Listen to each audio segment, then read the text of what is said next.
okay ဒီမှာကျွန်တော်ဒီနေ့တွေဝင်ခဲ့တဲ့ trip တွေเนาะ trade လေးဒီနေ့ဝင်ခဲ့တာဒါလေးပါဒီ trade လေးပါကျွန်တော်ဒီမှာကပေါ့เนาะကျွန်တော်တပိုင်းလွှင့်ထားတဲ့နေရာမှာကျွန်တော်က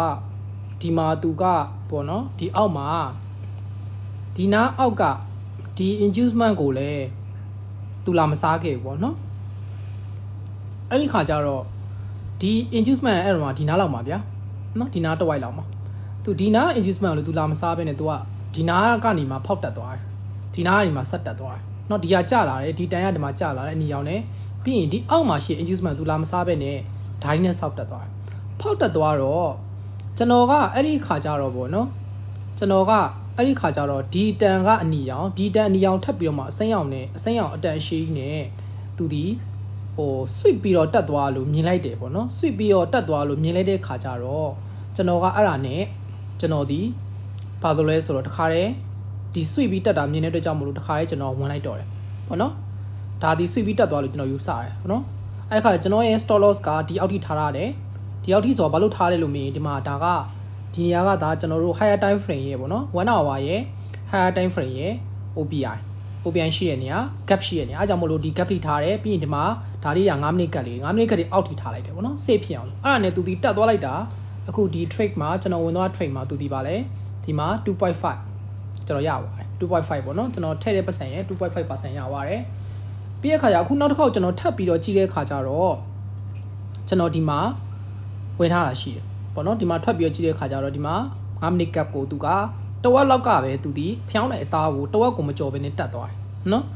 ဖျောင်းတဲ့အသားပုံမှန်ဆိုဗျာသူဒီ gap ကို period မဖြစ်ဘူးဆိုရင် period မဖြစ်ဆိုသူဒီအောက်ကိုကျလာမှာမကျလာဘဲနဲ့သူဒီပါလဲအနီအောင်နဲ့ဆင်းလာတယ်ဆင်းလာပြီးတော့ဒီမှာဖျောင်းတဲ့အသားကပါလဲဒီ gap ရဲ့တဝက်လေးကိုပဲ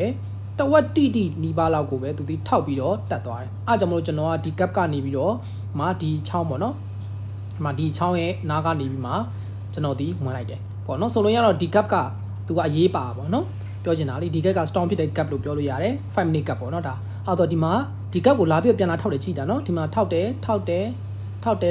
လား1 2 3 4 4ချက်ထောက်တာတော့မှဒီ gap ကိုသူတို့မဖောက်ဘူးမဖောက်တော့ကျွန်တော်ဒီနောက်ထပ် 2.5 ထပ်တာထားတယ်နော်ဒါ 2.5 နောက်ထပ်အဲ့ဆိုတော့ okay ဒီ 2.5 ကထက်ရမလားမရမလားဆိုတာကတော့ကျွန်တော်ထပ်ပြီးတော့လိုက်လွှင့်ပြီးတော့ရခဲ့ရင်လည်းကျွန်တော်ပြောပြမယ်တကယ်လို့ရှုံးခဲ့ရင်လည်းကျွန်တော်ပြောပြမယ်နော်အဲ့တော့ကျွန်တော်ဒီမှာကဝင်ခဲ့တဲ့နေရာကဒီနားကနေဝင်ခဲ့တယ်ဟုတ်လား24228ကနေဝင်ခဲ့တယ်ဒီမှာကျွန်တော်အမြက်ကိုဒီမှာရရင်ကျွန်တော်ရဲ့ 2.5 အမြက်ရပြီဆိုပြီးတော့ကျွန်တော်သတ်မှတ်ထားတယ်ဝင်ခဲ့တဲ့ဒီမှာဟိုပါပေါ့နော်ဒါ stop loss ကကြတော့ဒီနားလောက်မှာထားရတယ်24161.6ပေါ့နော်ဒီနားလေးမှာ24161.6အဲ့နားလေးမှာထားရတယ်နော်ဒါကကျွန်တော်ဒီ2 gap နှစ်ခုကိုကျွန်တော်က safe ဖြစ်အောင်ဆွဲပြီးတော့ထားရတဲ့သဘောပဲနော်အဲ့ဆိုတော့ဒါကျွန်တော်သွားနေကြ trading နည်းလေးပါပဲအဲ့တော့ဒီ trading နည်းလေးနဲ့ပတ်သက်ပြီးတော့ကျိုးတစုံတစ်ခုရမယ်ဆိုရင်ကျွန်တော်ရဲ့ဒီ TikTok ရဲ့ profile အောက်မှာကျွန်တော် YouTube လေးတင်ပေးထားပါတယ်အဲ YouTube လေးမှာသွားပြီးတော့ YouTube မှာသွားပြီးတော့ subscribe and like နှိပ်ပြီးတော့ YouTube ဒီလိုမျိုးကျွန်တော်တို့ trading နည်းနဲ့ပတ်သက်တဲ့ဟာလေးတွေပေါ့နော်ဗီဒီယိုလေးတင်ပေးထားပါတယ်အားလေးလည်းဝင်ကြည့်ပြီးတော့ like and share လေးလုပ်ပေးလို့ရပါတယ်ပြီးရင် YouTube ရဲ့ link အောက်က comment မှာလည်းကျွန်တော်တို့သိချင်တာတွေပါကိုမေးထားပေးလို့ရပါတယ် TikTok ရဲ့အောက်မှာလည်းမေးထားပေးလို့ရပါတယ်ဗျအဲ့ဆိုရင်ဒီနေ့အတွက်ကျေးဇူးပါပဲဟုတ်အဲ့ဆိုရင်အားလုံးကိုကျေးဇူးတင်ပါတယ်နောက်တစ်ချိန်ကျွန်တော်ထပ်ပြီးတော့ထပ် live ဝင်ပေးပါဦးမယ်ဗျ